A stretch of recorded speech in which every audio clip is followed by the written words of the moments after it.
Hi, I'm your host, Dr. Phil Hoffman. Welcome to this episode of Pause, where we will be taking to the skies. That's coming up next on Pause.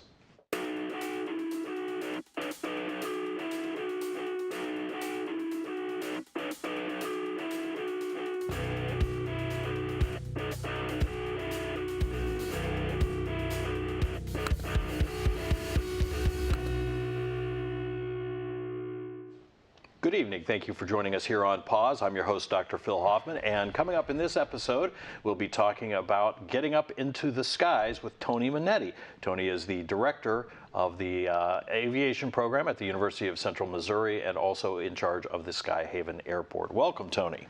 Thank you. So my pleasure to be here to represent our team. Let's talk a little bit about the program itself. I know it's been around for quite some time. You want to give us a little history lesson about it? Sure, I'd love to. We are really blessed at UCM to not only have an incredible team of aviation professionals, but we also own and operate our own airport, Sky Haven, Max B. Swisher Airport.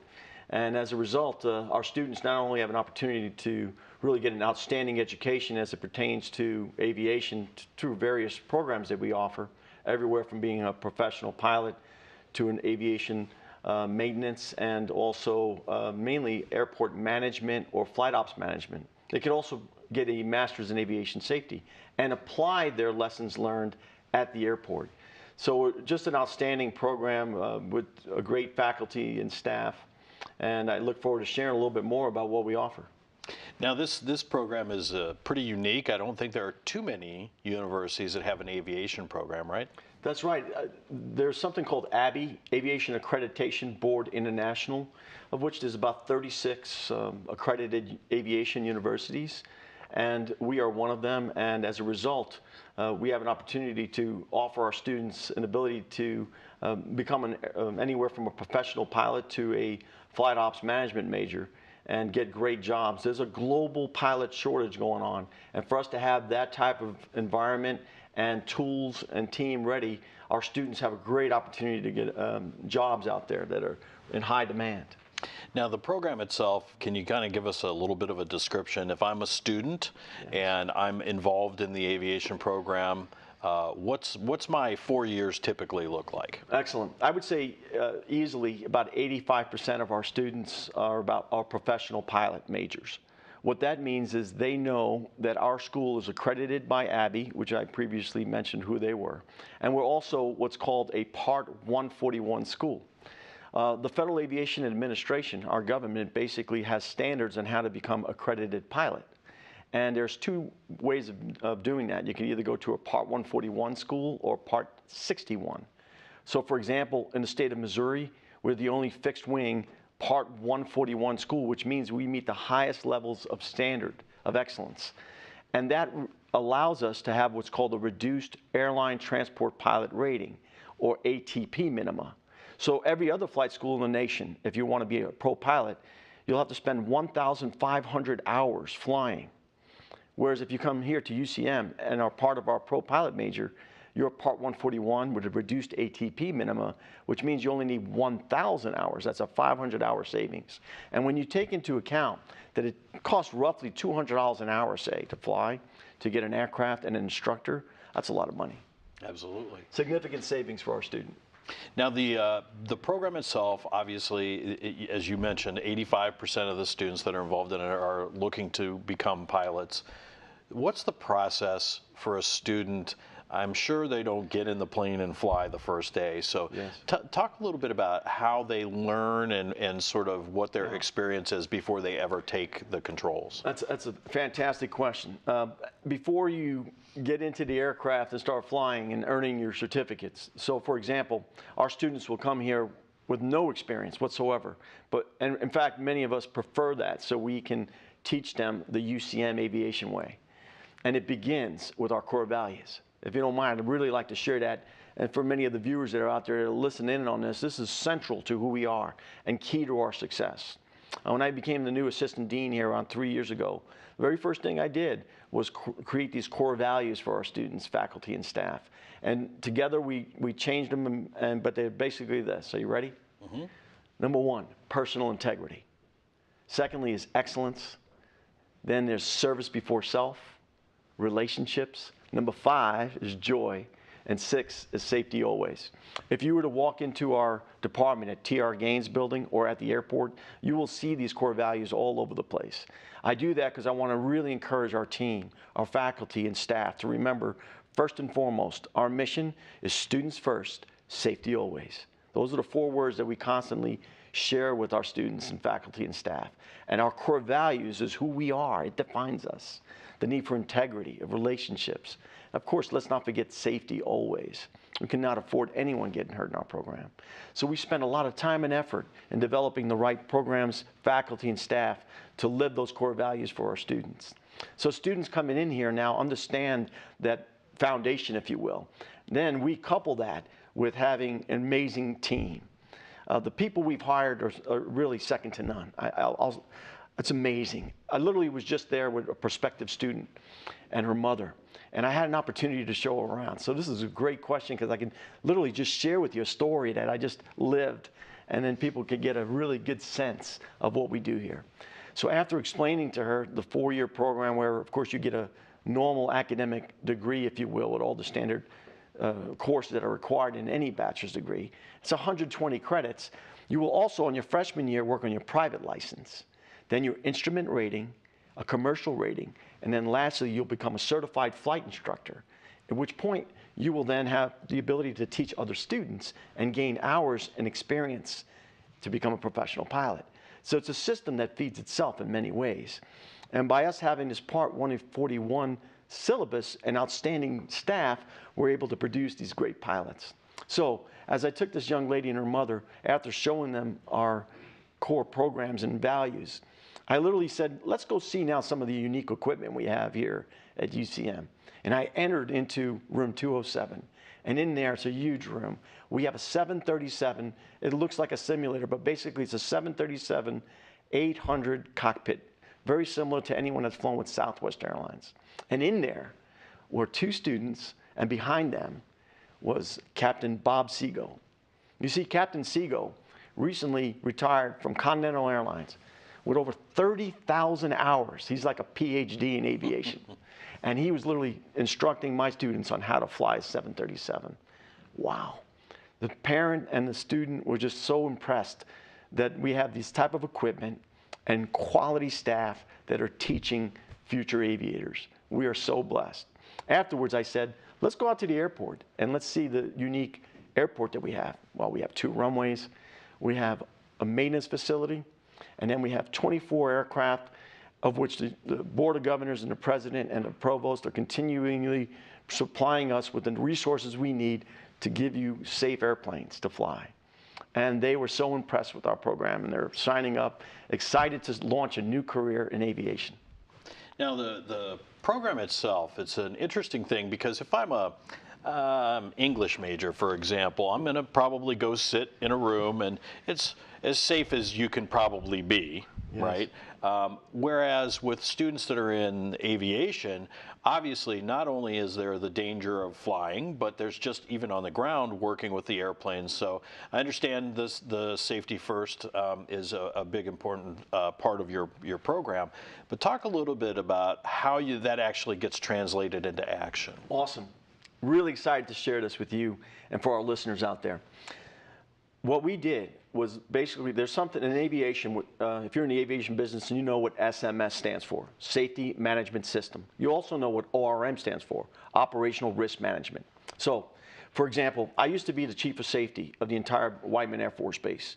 And as a result, I was schooled on these ORM principles and safety management system principles. I also hired some unique faculty and staff that were trained in SMS. And our university was the very first university to offer a master's in aviation safety. So we've coupled the 3 together. So if you were to be part of our program, you would really be indoctrinated into the SMS and ORM way. Now, what is that? So what we do is we encourage an environment where every student, faculty, and staff knows that you don't take off until you're mentally prepared and you have the right resources. And we actually have metrics that we use to support that. So for example, if we were going to go fly together and you were a student with me, we'd go to the step desk at the airport. We'd basically find out what aircraft we're flying, And then we say, when was the last time we flew? What's the weather? We analyze all the risks. And then we make risk decisions at the appropriate level. And we get a risk level before flying. And then we present that number to them. If that number is above a certain threshold, it becomes a moderate or high risk. And therefore, then we evaluate that even closely to determine whether or not you can fly this, or if we need to change or wait for the weather to clear. So it's just, again, just one simple tool that we use to encourage that safety always culture. The other thing we've done, and I'm really excited about this, is that we purchased software where every student has the ability anonymously to report any kind of safety concern. And therefore, I've then formed what's called a safety committee. That also includes students, faculty, and staff, and people from the university. And every month, we analyze these reports. We look for trends. And then we ensure that we're always thinking ahead on what are we doing, where are we going? And is there anything that's too risky that we need to think through and communicate? You and I both know the key is communication. And if you have a sincere system and leaders that respect safety, they will not then take bad action, if you will, if you tell or say something. We don't need that kind of culture. What we want is a culture of please let us know so we can be aware and then as a result make the necessary changes. That's SMS and ORM in a nutshell. It's what we do here at UCM. Now you guys also have, it's a somewhat unique situation in that in our immediate area, you're sharing the skies with some pretty expensive planes that are flying in and out of Whiteman. So can we talk a little about the coordination that needs to happen with regard to those planes? Absolutely. That's a great question. So our neighbors are Whiteman Air Force Base, home of the B-2 Stealth. I knew a little bit about that. Mm-hmm. Had the privilege and honor of serving our country as 15 years as a B-2 Stealth pilot. What we do is we meet with our safety people there, and every semester, like we did at Whiteman, we do here, we do a safety stand down where we cancel flying, and all students, faculty, and staff will get together and review safety standards, and we review what's the process and policies we have with Whiteman Air Force Base. So by doing so, we have what's called the mid-air collision avoidance process, where we literally meet with them and we find out what altitudes, what airspeed, and how do they communicate. And then we continuously improve that process. So for example, at our recent safety stand down that we had last week, we had the opportunity to explain what our processes are. So when it comes to Whiteman, for example, our students will take off. They will automatically check in on a radio frequency with who? But Whiteman Air Force Base. They have what's called a RAPCON. They pick you up on radar, and now you tell them what area you're going to, what altitude.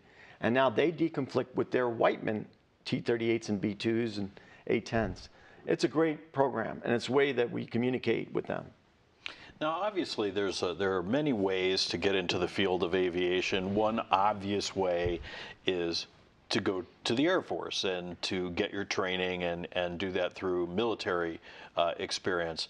When a student goes this route, do they typically wind up then also doing the military route, or do they go just the commercial route, or a little of both? I would say the majority are going a civilian route. Very, very few, a handful go into the military.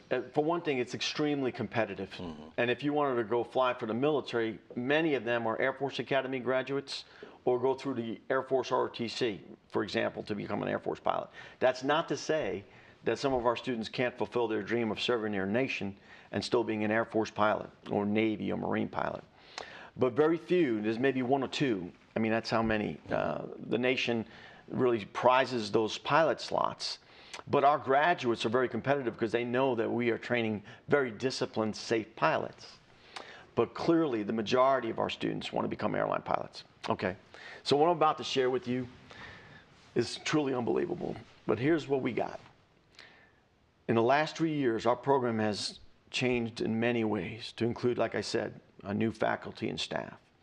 I've hired new faculty to include amazing men that were in industry with Boeing, with Emirates Airlines, and PhDs with engineering degrees and CFI, certified flight instructors. These men and women have come back to augment our team with a new director of maintenance we have then implemented these new processes that make us even more efficient. And as a result, we then invited industry to come visit us. They did. They liked what they saw. They then presented to me and our team an amazing program. Right now, believe it or not, this is true. If you were a student at UCM as a sophomore, you can get into a pipeline program with American Eagle, which is now Envoy, or with GoJet Airlines. I'll focus on the Envoy one right now. The Envoy one is teamed up with the largest airline in the world, American Airlines, where every student in our program, as long as they're professional pilot majors and maintain a 3.0 GPA and get a recommendation from our leadership team, will be hired while they're sophomores. Hired in the sense that they will get free medical, free travel privileges for them and their mother and father, and then upon culmination of their experience in 1,000 hours, a $10,000 sign-up bonus, a job as a first officer, and then 2 to 3 years later, when they reach the hours required for that American Airlines, a guaranteed interview with American Airlines. That is the best in the nation right there. It's called a pipeline.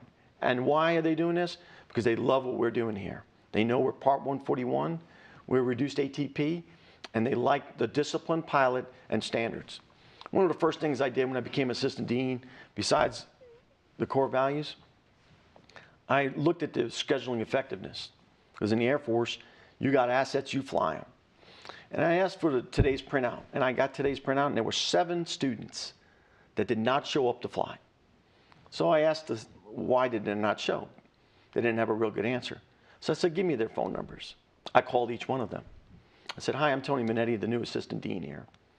If you could please let me know, why did you not show up to fly yesterday? I go, my first core value is personal integrity. So please tell me the truth. No retribution will happen. I'm trying to understand the culture here. 6 of the 7 students told me the truth. I'm sure all of them did, but they basically said, we slept in or just didn't show. They had no reason. I said, okay, that's going to have to change. but that's not college, what we want. And so what we did was we changed the standard. Now, if you no-show or are late 3 times, you're out of the program. And for 6 months, we'll consider bringing you back in. Here's why. Can you imagine being an airline pilot and not showing up to fly? Mm-hmm. I used to fly for the airlines internationally. You better be on time. In fact, I recently talked to a FedEx alumni who told me to relay to my students, 10 minutes early is on time, 5 minutes early is late. That's the kind of culture we want here. We want disciplined pilots that are doing a good job. So I hope you understand a little bit more about who we are and what we do and why the airlines want to hire us, our students. Now, I know the other thing that has happened fairly recently is you acquired some new planes, but you've actually done something a little special with those planes to honor some previous airline sort of legends, if you will. Yes, sir. Phil, I'm really glad you brought that up. When I first became the assistant dean a little over 3 years ago, at my initial talk, if you will, with the team that was assembled at the airport, I remember sharing a vision with everybody there. And I said to them, we're going to start with core values, but what I'd love for our students to do is to get a better feel of these amazing men that were before us and what attributes they had. And my heroes are the Tuskegee Airmen. All these African-American warriors that defended America during World War II, they were discriminated against for the color of their skin. Unbelievable in today's world. But to think that they wanted to serve our country and yet be denied that privilege based on their color floors me. I've always loved the Tuskegee Airmen. As a B-2 pilot, I got a chance to meet a majority of the living Tuskegee Airmen for B-2 naming ceremonies. So I developed a kinship, a friendship, and I understood them more. And I promised them that if I ever was in a position, I would try to encourage other people to remember who they were and to never forget. So one of the things I did at that presentation is said, I want to paint every tail red to honor the Tuskegee, the red tails. Mm-hmm. And then I developed a partnership with the Central Region Tuskegee Airmen Group. And together we're trying to work to get scholarships to needy children that have a desire to fly. And in our recent aircraft that was purchased, a new Cessna 172S model, which is a glass cockpit, most advanced. It's an amazing aircraft. Cessna and DuPont understood the vision we were trying to do, and they financed the painting of that aircraft. And now if you ever see us flying a red tail, you'll know the rest of the story. We do it to honor the Tuskegee. And I encourage all of my students, faculty and staff, to remember who they were and what they tried to do. They truly lived the American dream. I'll never forget meeting with one of the Tuskegee. You got time for me to share the story with you? This was amazing. I had breakfast with him, and he told me that when he was at Tuskegee, he went to get a room on an Air Force base, and literally they denied him quarters. And he wanted to go to the local beach, and it was a white-only beach. He was so saddened. He went to war, came back, 40 years later, went to the same base with his wife, this time to speak. And when we went to the Air Force base to get a room, they said, "I'm sorry, but we don't have room for you." And right away, he flashed back, and he thought, have we not changed as a nation? And the gentleman behind the desk said, "No, sir, I mean, we literally don't have room for you, but we put you into a suite, and it's at the local beach." And he literally got a room with the ocean view, and he went with his wife on the same beach that he was not allowed on, and started to cry. He shared with me how much life had changed. And he wanted me to share this with others, that we have changed as a nation. And we should never forget what happened in the past, and we should learn, honor that legacy, and then be poised for the future. And to me, by sharing these kind of stories and helping people to remember, we could be better for it, as a team. So anyhow, that's the story. Now, we just have a couple minutes left. This is probably a dangerous question to ask you with only a couple questions left. But for people who have never experienced that joy of flying, can you talk a little bit about, for you just personally, what you get out of being in the air like that? Sure, yeah. I always said number 5, baby, number 5, and that's joy. So in addition to be a pro pilot, you can be an airport manager, flight ops major. But to me, when I'm airborne, it's the closest I get to freedom. I happen to be a motivational speaker, and I love going out and motivating people to give up their talents to serve others.